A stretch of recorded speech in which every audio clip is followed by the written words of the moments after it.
Hi my dear friends, my dear masters and my dear gods. శ్రీకృష్ణామృతానికి స్వాగతం, సుస్వాగతం. ఇప్పుడు మనం 36వ ఎపిసోడ్కు అడుగు పెట్టబోతున్నాం. మరి ఇటువంటి గొప్ప ధ్యాన జ్ఞాన మార్గాన్ని చూపించినట్టు మనందరి గురువైనటువంటి బ్రహ్మర్షి పితామహ పత్రిజీ గారికి, పత్రి మేడం గారికి, సదానంద గారికి, భగవద్గీతకు, శ్రీకృష్ణామృతానికి, శ్రీకృష్ణ పరమాత్మునికి కృతజ్ఞతలు చెప్పుకుందాం. మరి అద్భుతమైన శ్లోకంతో మీ ముందుకు వస్తున్నాం. భగవద్గీత 3వ అధ్యాయము 14వ శ్లోకము. అన్నాత్ భవంతి భూతాని పర్జన్యాధన్న సంభవః యజ్ఞాత్ భవతి పర్జన్యః యజ్ఞ కర్మ సముద్భవః. పలకండి my dear friends, my dear masters and my gods. అన్నాత్ భవంతి భూతాని పర్జన్యాధన్న సంభవః యజ్ఞాత్ భవతి పర్జన్యో యజ్ఞ కర్మ సముద్భవః. తాత్పర్యమేమనగా, సమస్త ప్రాణులు అన్నం నుంచి పుడుతున్నాయి. అన్నోత్పత్తి వర్షం వల్ల కలుగుతుంది, వర్షం యజ్ఞం వల్ల కలుగుతుంది, యజ్ఞం సత్కర్మ ద్వారా ఉత్పన్నమవుతుంది. వన్స్ అగైన్ రిపీట్ చేస్తాను. మరి తాత్పర్యం నేను ధ్యాన వివరణ తర్వాత తాత్పర్యానికి వస్తాను. ఎప్పుడు ఏం చేస్తున్నానో తాత్పర్యం చదివి ధ్యాన వివరణకు వస్తున్నాను. ఎందుకు ధ్యాన వివరణ అంత ముఖ్యమో మీకు ఈ శ్లోకంలో ఖచ్చితంగా అవగతమవుతుంది. కానీ తాత్పర్యాన్ని ఇంకొకసారి కూడా చదువుతున్నాను. మరి ధ్యాన వివరణ ద్వారా ఎంత మూలల్లో ఉన్నటువంటి అనుమానాలన్నీ తీరిపోతాయి. తాత్పర్యం: సమస్త ప్రాణులు అన్నం నుంచి పుడుతున్నాయి. దీనివల్ల మనకి ఏమర్థమవుతుంది? అందరు ప్రాణులు అన్నం నుంచే పుడుతున్నాయి అని కదా మనకు అవగాహన అయ్యేది. ఓకే. అన్నోత్పత్తి వర్షం వల్ల కలుగుతుంది.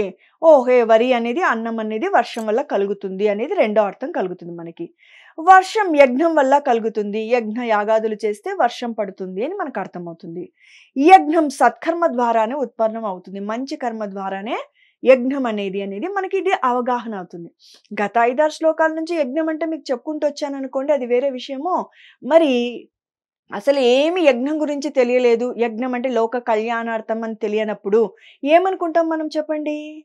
అందుకని ధ్యాన వివరణ విన్నాక నేను మరి మీకు తాత్పర్యం గురించి మాట్లాడతాను. ఓకేనా మై డియర్ ఫ్రెండ్స్?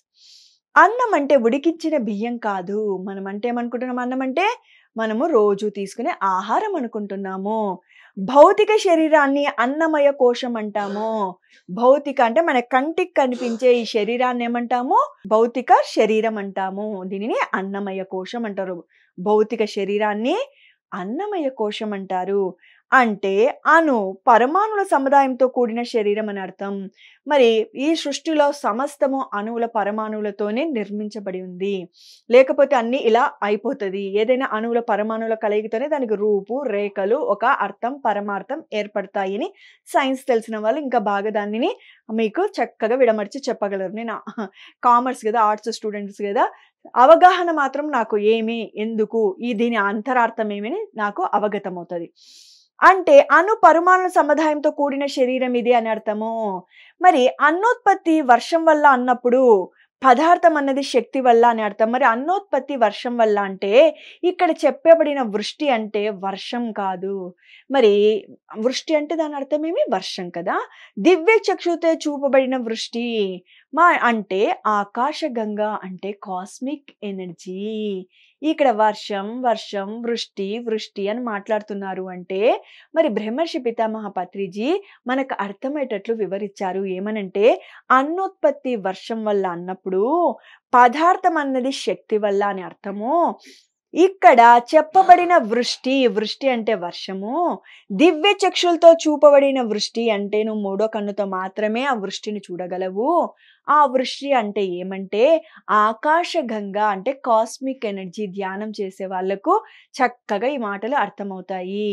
ధ్యానం చేయని వాళ్ళకు తెలుసుకుంటాము అంతే, తప్పేముంది? అందరికీ అన్ని తెలియవు కదా. ఒకప్పుడు నాకు కూడా ఏదీ తెలిసేది కాదు. ఈ 13 సంవత్సరాలతో ప్రభాకర్ గుప్తా అంకుల్ యొక్క సాంగత్యంతో, శ్రీకాంత్ సార్ సాంగత్యంతో, తట్టవర్తి రాఘవ్ సార్ పుస్తకాల సాంగత్యంతో, ఎంతో మంది పిరమిడ్ మాస్టర్ల సాంగత్యంతో, బ్రహ్మర్షి పితామహ పత్రిజీ యొక్క ఆత్మ జ్ఞాన ప్రవచనాలతో ఎన్నో విషయాలు తెలుసుకుంటూ వచ్చాము. మరి ఇప్పుడు మనం మొదలు పెడదాము. ఎవ్వరు పుట్టుకతోనే గొప్పవారు కాదు కదా! నిరంతర శ్రమతోనే కదా అందరం అన్నీ నేర్చుకుంటూ వస్తాము. మరి ఇప్పుడు అడుగు వేయడం మొదలు పెడదాం. అయ్యో! నేనెందుకు ఇన్ని అడుగులు వేయలేదు, ఆగిపోయినాను, నాకు తెలియదు అనే దానికన్నా ఇప్పటి నుంచి మొదలు పెడదాము. బ్రహ్మర్షి పితామహ పత్రిజీ అనేవాడు చివరి క్షణంలోనైనా ధ్యానం తెలుసుకొని, ధ్యానం చేసి నువ్వు శ్వాసను వదిలావంటే మరు జన్మలో ధ్యానుల సమూహంలో కానీ, సంపద ఉన్న కుటుంబంలో గాని జన్మ తీసుకుంటావు అనేవాడు.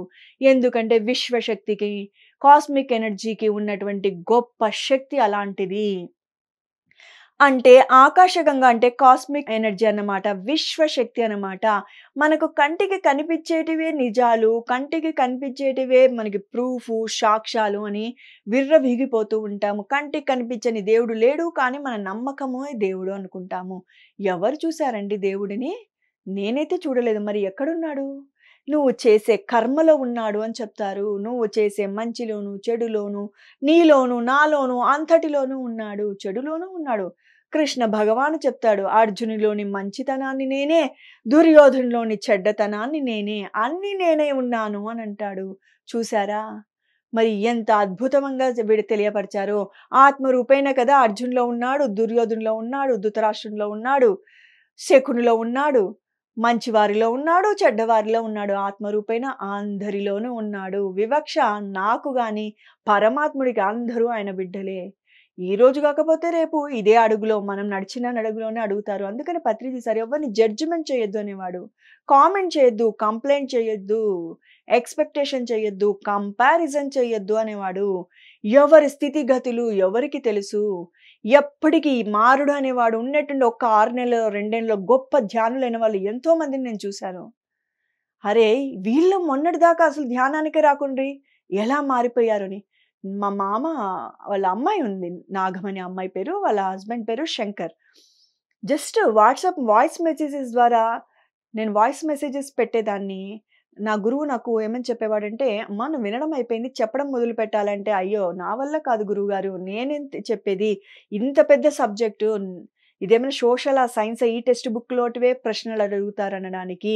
ఇది సముద్రము, మహాసముద్రము. నేను గురుస్థానాన్ని తీసుకోలేను అనేదాన్ని. కానీ ఒక పక్క భయం. గురువు చెప్పిన మాట వినాలి కదా! నా తల్లిదండ్రులు ఎప్పుడేమని నేర్పించారు? పెద్దలు చెప్పిన మాట జబదాటకూడదు. వినాలి అన్నారు. అందుకోసమని నేనేం చేస్తుంటి 20 మినిట్స్ వాయిస్ మెసేజ్ పంపిస్తూ ఉంటి. మరి అందులో నుంచి శంకర్ అన్న నాగమణి హస్బెండ్ శంకర్ ఏం చేశారు? చక్కగా ధ్యానం గురించి తెలుసుకొని ఎప్పటికప్పుడు నాకు ఫోన్ చేసి ఎక్కడికి వెళ్ళాలి? ఎవరిని కలవాలని జస్ట్ నేను ఒక 4, 5 సార్లు, ఒక 10 సార్లు మహా అంటే ఆయనకు గైడెన్స్ చూపిచ్చాను. ఇలా మన వాళ్ళది వచ్చేసి ధర్మవరం. చక్కగా వెళ్ళి ఆ ధర్మవరంలో మాస్టర్స్‌ని కలవండి, పిరమిడ్ సెంటర్‌ని కలవండి అంటే పున్నమ మెడిటేషన్‌లు, అమావాస్య మెడిటేషన్‌లు, 4 అవర్స్ మెడిటేషన్‌లు ఎన్ని రకాల మెడిటేషన్‌లు తాటవర్తి రాఘవరావు గారికి సుపరిచితులైనారు ఆ కుటుంబము. ఇంటి కొత్తిల్లు కట్టారు. కొత్తింటి పైన పిరమిడ్ కట్టారు. ధర్మవరం అంతా పెద్ద మాస్టర్‌గా ఎదిగి ఎన్నో క్లాసులు చెప్తున్నాడు. ఒక 5 సంవత్సరాలనే 2018, 19, 20 ఆ టైంలో మెడిటేటర్ అయ్యాడు. ఆ 20-25 కంతా గొప్ప మాస్టర్ అయిపోయాడు. మరి నేను చెప్పాను గాబట్టి అన్న అంత స్థితికి వెళ్ళాడు అనుకుంటే నేను అజ్ఞానమా? మూర్ఖత్వమా? నేను ఆ స్థితికి వెళ్ళిపోలేను. నా గురువు నాకది నేర్పియలేదు. బ్రహ్మర్షి పితామహ పత్రిజీ అది నేర్పియలేదు. ఎవ్వరికి ఎవరు దారి చూపియలేరు. ఎవరి కర్మానుసారం వాళ్ళు వారి దారులను ఎంచుకొని వస్తారు. నువ్వు ఆ సమయానికి నువ్వు సహాయకుడివి. నాకొక సహాయకుడున్నారు కదా! ప్రభాకర్ గుప్తా అంకుల్. ప్రభాకర్ గుప్తా అంకుల్‌కి ఇంకొక మాస్టర్ కదా! వీళ్ళందరిని తయారు చేసినది బ్రహ్మర్షి పితామహ పత్రిజీ కదా! బ్రహ్మర్షి పితామహ పత్రిజీని పంపించినది మూల చైతన్యం కదా! ఇది లోకం యొక్క రహస్యాలు. ఇవన్నీ తెలుసుకోకుండా మనము పరిపరి విధాలుగా ఇది కంటికి కనిపించేదుంది, కంటికి కనిపించింది లేదు. మరి కంటికి కనిపించింది విశ్వశక్తి లేదు. ఎక్కడుంది? చూపి, చూపి అంటాము. గాలి కనిపించదు. స్పర్శ ద్వారా నీకు అవగతమవుతుంది. విశ్వశక్తి కూడా నీకు కనిపించదు. సాధన చేయగా, చేయగా ఈ మాంసపిండం మంత్రపిండం అవుతుంది. నీలో ఉండే దుర్గుణాలు మారిపోతాయి. సద్గుణాలు విరాజిల్లుతుంటాయి. మంచి పనులు చేస్తుంటావు. సత్కర్మలు చేస్తూ ఉంటావు. చెయ్యకూడని కర్మలు చెయ్యనే చెయ్యవు. ఇది కదా మరి విశ్వశక్తి మన లోపలి ప్రవహించి మనలో ఎన్ని సంవత్సరాల నుంచో మాయని అనారోగ్యాలు ఎంతోమంది డాక్టర్ల కాడికి తిరిగింటావు, బాధపడింటావు కానీ మానిండవు. ఎప్పుడైతే ఆత్మజ్ఞానిగా అయితావో, నీవు ధ్యానం చేస్తావో విశ్వశక్తి నీలో ఉన్నటువంటి కర్మలన్నిటిని దగ్ధం చేసుకుంటూ వస్తుంది. ఆ విశ్వశక్తి ఇక్కడ మాట్లాడుతున్నారు శ్రీకృష్ణ పరమాత్మ. విశ్వశక్తి అన్నది నిస్వార్థ కర్మ వల్లనే లభిస్తూ ఉంటుంది. ఇది విశ్వశక్తి నేను ధ్యానం చేస్తాను, ఇతరులను దోచుకుంటాను, ఇతరులను దోపిడీ చేస్తాను, ఇతరులను మోసం చేస్తానంటే ఎప్పటికీ పొందలేవు. పిరమిడ్ మాస్టర్లు చాలా బాగా గుర్తుపెట్టుకోవాలి. మెడిటేటర్స్ అందరూ. Not only pyramid masters.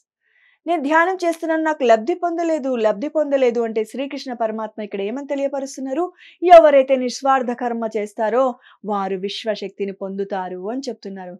నిస్వార్థ కర్మ చేసినప్పుడే మన యొక్క ధ్యానం యొక్క ఫలితం మనం పొంది తీరుతాము. ధ్యానం చేసి కావలసిన ఫలితం పొందలేకపోతున్నామంటే దానికి కారణమేమి? మనము చెయ్యకూడని దుష్కర్మలు చేస్తూ ఉన్నాము అని అర్థము. విశ్వశక్తి అనేది నిస్వార్థ కర్మ వల్లనే లభిస్తూ ఉంటుంది. కనుక అన్నం అంటే ఉడికిన బియ్యం కాదు. మనం అన్నం అని పైనుంచి ఇప్పుడు పైన శ్లోకాల్లో చెప్పారు కదా! అన్నం అంటే భౌతిక అన్నమయ కోశం. ఈ శరీరాన్ని గురించి చెప్తున్నారు. కనుక అన్నం అంటే ఉడికిన బియ్యం కాదు. వృష్టి అంటే చర్మ చక్షులతో అంటే చర్మ చక్షులు అంటే ఈ కంటికి కనిపించే 2 కళ్ళతో చూసేది కాదయ్యా. వృష్టి అంటే చర్మ చక్షువుతో చూసే నీటి వర్షం కాదు. దివ్య చక్షువుతో అంటే థర్డ్ ఐతో చూసే, మూడో కంటితో చూస్తే తప్ప దివ్య జ్ఞానంతో అర్థం చేసుకుంటేనే తప్ప అంటే దివ్య జ్ఞానము అంటే ఆత్మ జ్ఞానము, ఆత్మకు సంబంధించిన జ్ఞానము, పరమాత్మ జ్ఞానము అని అర్థము. పరమాత్మకి సంబంధించిన జ్ఞానము. అంటే పరమాత్మ వేరు, మనం వేరు కాదు. ఆత్మ అంటేనే నువ్వు వేరు కాదు, భగవాన్ వేరు కాదు. ఆయన వేరు, నువ్వు వేరు అనుకున్నంత కాలము అన్ని వేరు వేరుగానే కనిపిస్తాయి.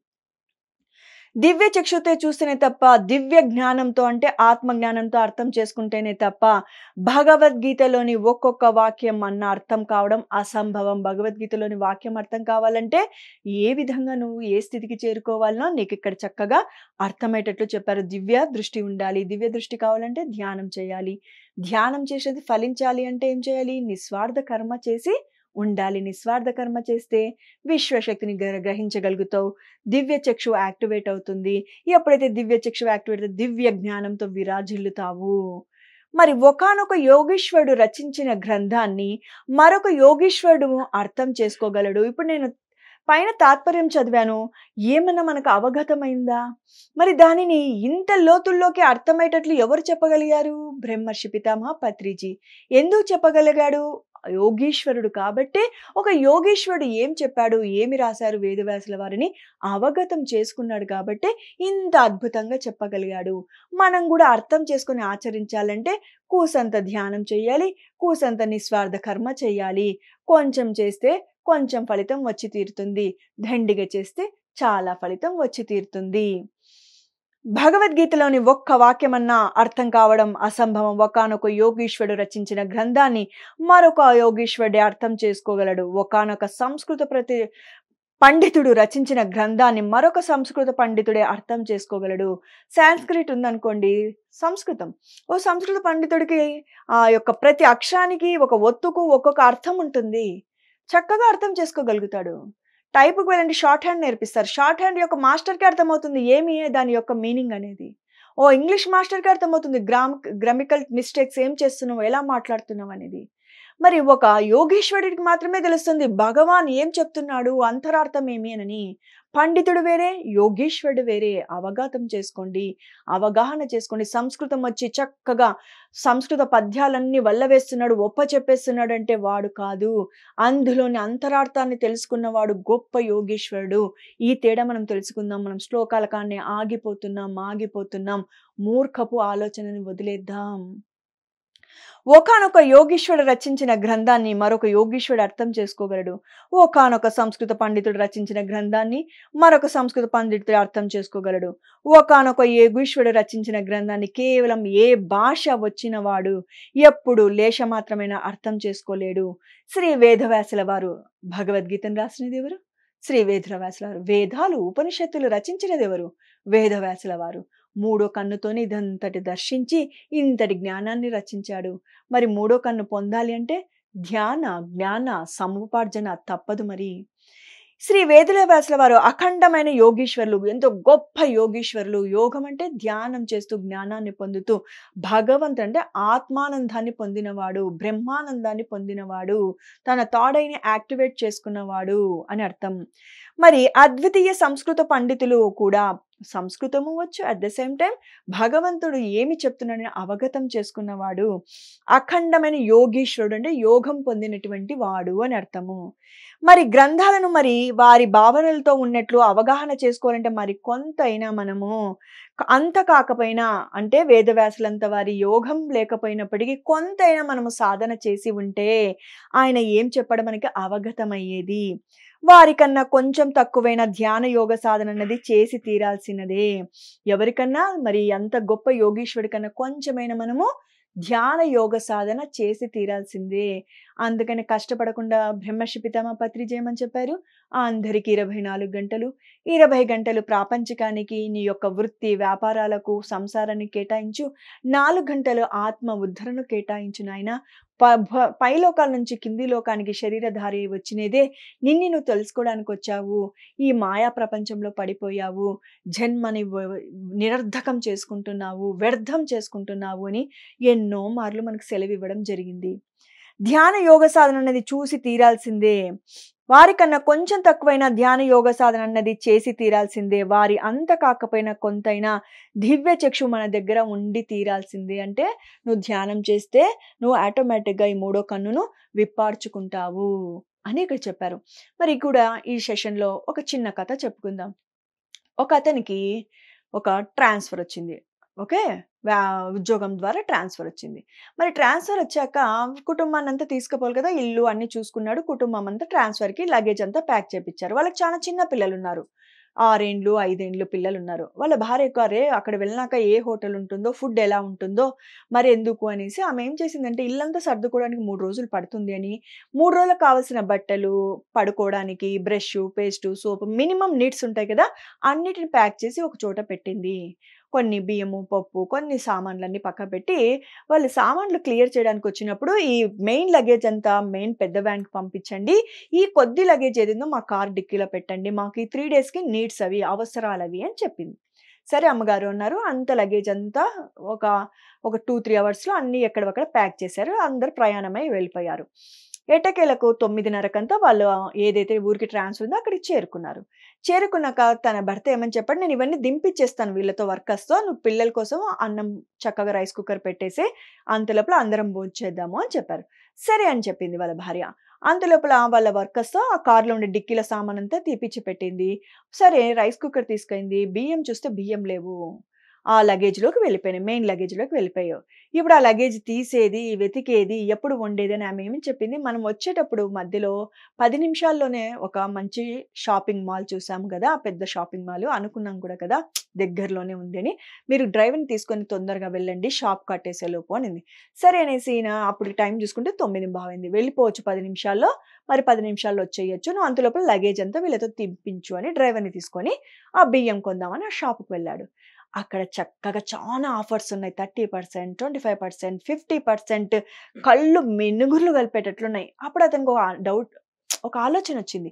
నా భార్య ఎప్పుడు నన్ను ఇల్లు పట్టించుకోవు, పట్టించుకోవు, పట్టించుకోవు, మమ్మల్ని పట్టించుకోవంటది. ఇంటికి అవసరాలున్నటువంటి door mats, curtains, water bottles, dustbins, buckets ఆఫర్స్‌లో ఉన్నాయి. చక్కగా అన్ని కొని హ్యాపీగా డ్రైవర్‌కి కార్‌లో పెట్టేయమని చక్కగా ఇంటికి ఆనందంగా వచ్చాడు. ఎందుకు మెచ్చుకుంటారు తన వైఫ్ అనేసి. తన భార్య ఇంటికొచ్చే లోపల నేనెప్పుడు నన్ను పట్టించుకోవంటావు కదా! నీకు మినిమమ్ నీడ్స్ కొత్తింటికి కావాల్సిన వస్తువులన్నీ కొనేసాను. ఒకసారి వెళ్లి చూసుకో అంటాడు. నేను చూసుకుంటాను కానీ బియ్యం ఇచ్చేసేయండి. నేను ముందు బియ్యం పెడతాను. అవి ఎక్కడ పోతాయి అనిందట. అప్పుడు ఆయన బియ్యం తేకుండగా మిగతావన్నీ తెచ్చాడు. పోయినదెందుకు? బియ్యం కోసం. తల కొట్టుకుంటాడు. ఎందుకు కొట్టుకుంటాడు? ఎందుకోసం పోయాడో అది కాకుండగా అన్ని వ్యాపకాలు అన్నీ చేసొచ్చాడు. మనం కూడా పైనుంచి కిందికొచ్చేటప్పుడు భగవాన్ మేము ఈ జన్మని ఆఖరి జన్మ చేసుకుంటాము అని ఎన్నో చెలోక్తులు పలికి, గొప్పలు పలికి కిందికొచ్చి ఈ భవబంధాల్లో భర్త, భార్య, సంపదలు, పేరు, ప్రతిష్ట, నా వాళ్ళు, నీ వాళ్ళు, నేను గొప్ప, నువ్వు తక్కువ, నేనెక్కువ రకరకాల మాయల్లో పడి మనము ఆ మురికిని తొలగించుకోలేక, లాక్కోలేక, పిక్కోలేక బాధపడుతూ, బాధ పెడుతూ మరి మరణించిన తర్వాత పైకి పోయినాక తలలు కొట్టుకుంటున్నాము. మనం వచ్చినాక యోగీశ్వరులు అడుగుతారంట, "అయ్యా! అంత పెద్ద ప్రగంభాలు పలికి వెళ్ళావు కదా! ఏమి చేసుకొచ్చావు నాయనా?" అప్పుడు తలగొట్టుకుంటాం ఆ యొక్క జాబ్ హోల్డర్ ఎలా తలగొట్టుకున్నాడో, పోయినది బియ్యం కోసము, తెచ్చినది ఏమి బిడ్డలకి ఏది అవసరమో అది మర్చిపోయాడు కదా! అలానే మన అవసరం ఎందుకొచ్చాము? ప్రాపంచికంగా ఉండు చక్కగా భర్త, భార్య, పిల్లలు, తల్లి, తండ్రి, స్నేహితులు ఎవరిని వదలమని చెప్పరు. అటాచ్‌మెంట్‌లో డిటాచ్‌మెంట్ అందరితో ఉంటాడు ప్రతిసారి కూడా సరదాగా మాట్లాడతాడు, ఉగ్గాని బజ్జీ తింటాడు, జిలేబీ తింటాడు, క్రికెట్ ఆడతాడు, చెస్ ఆడతాడు, క్రికెట్ చూస్తాడు, మంచి సినిమాలు చూస్తాడు. ఆహ్, ఏమంటారు చెస్ ఆడతాడు. వేటిని ఇది లేకపోతే నేను ఉండలేను అనడు. ఎంతో ఇష్టమైన పిరమిడ్ మాస్టర్స్ వాళ్ళ ఇంటికి వెళ్తాడు. వాళ్ళతో మంచికి నచ్చిన వంట చేపించుకొని వెళ్తాడు. అయిపోయింది. తిన్నాడా, ఉన్నాడా, వెళ్ళేటప్పుడు బాయ్ మేడమ్, బాయ్ సార్ అయిపోయింది. కార్ ఎక్కి డోర్ పడిందా అయిపోయింది. వాళ్ళు ఎవరు వాళ్ళు అంటాడు. అయిపోయింది. అలా ఉండాలి. మనము అయ్యో! నా బిడ్డ, నా బిడ్డ, నా భర్త, నా భార్య అని మనము ఎంత గగ్గోలు పెడతామో, ఎప్పుడైతే ఆత్మ వైదొలిగిందో అయిపోయింది మాస్టర్స్ ఏవి గుర్తుండవు. లేకపోతే ఇప్పటికి వందల జన్మలెత్తాం. ఎంతమంది భర్తలు, ఎంతమంది భార్యలు, ఎంతమంది బిడ్డలు అవన్నీ గుర్తుకొస్తే మన జీవనం ఎంత దుర్భరంగా ఉండేది. మరి అది గుర్తుపెట్టుకొని మరి మంచి చేద్దాం, చెడు చెయ్యొద్దు. ఎన్ని చెప్పినా ఇదే ఒకటే ఒకటి చెప్పేది. ఆవుకి ఎన్ని కాళ్ళు, తోక ఎన్ని అంటే ఆవు కథనే వస్తది. అలానే ఆధ్యాత్మికత చెప్పేది ఒకటే ఒకటి. సరి అయిన జీవన విధానం ఏది, సరికానిదేది తెలుసుకొని సరైన విధంగా జీవించు. మరి ఇదంతా విన్నారు కదా! మరి తాత్పర్యం చదివినప్పుడు మీకు ఎన్ని అనుమానాలొస్తాయి? మరి అన్నమేమి సమస్త ప్రాణులంటే ఏమి? ఇవన్నిటిని అర్థం చేసుకోవాలంటే ధ్యాన వివరణ మనకు సహాయమైందా లేదా? చూడండి ఇంకొకసారి చదివి ఎండ్ జేసేస్తాను. సమస్త ప్రాణులు అన్నం నుంచి పుడుతున్నాయి. మరి అన్నోత్పత్తి వర్షం వల్ల కలుగుతుంది. వర్షం అంటే ఏమనుకున్నాం మనం? కంటికి కనిపించే వర్షం అనుకుంటున్నాం. కానీ ఏమని చెప్తున్నారు? ఈ కాస్మిక్ ఎనర్జీని చెప్తున్నారు. విశ్వశక్తిని చెప్తున్నారు. మరి అది కాకుండా మనం ఏమేమి అర్థం చేసుకుంటాము? అందుకనే యజ్ఞం వల్ల కలుగుతుంది అంటే సత్కర్మ వల్లనే నీవు నిస్వార్థమైన కర్మ వల్లనే నీకు ధ్యానం వల్ల నీకు విశ్వశక్తి కలుగుతుంది. కాస్మిక్ ఎనర్జీని నువ్వు పొందగలుగుతావు అని తాత్పర్యంలో చెప్పబడింది. యజ్ఞం సత్కర్మ ద్వారానే ఉత్పన్నమవుతుంది. యజ్ఞం అంటే నువ్వు మంచి పనులు చేసినప్పుడే నువ్వు విశ్వశక్తిని గ్రహించగలుగుతావు అని ధ్యాన వివరణ చెప్పింది. ఇప్పుడు అర్థమైందా? శ్రీకృష్ణామృతం యొక్క విలువ? మరి ఇటువంటి విలువలు తెలియాలంటే మరి ప్రతి సోమ, మంగళ, బుధ వారాల్లో 6 గంటలకు టెలికాస్ట్ అయ్యే పీఎంసీ లైవ్‌లో మీరు దయచేసి శ్రీకృష్ణామృతాన్ని వీక్షించండి. శ్రీకృష్ణామృతం పుస్తకాలు కొనండి, చదవండి. మీ వారసులకు వారసత్వ సంపదగా ఇవ్వండి. మరి ఇటువంటి అవకాశాన్ని ఇచ్చినటువంటి పీఎంసీ ఛానెల్‌కు బ్రహ్మర్షి పితామహ పత్రిజీ గారికి కృతజ్ఞతలు చెప్పుకుందాం. Okay my dear friends, my dear masters and my dear God's ఇక సెలవు. మరొక అద్భుతమైన శ్లోకంతో మీ ముందుంటాము.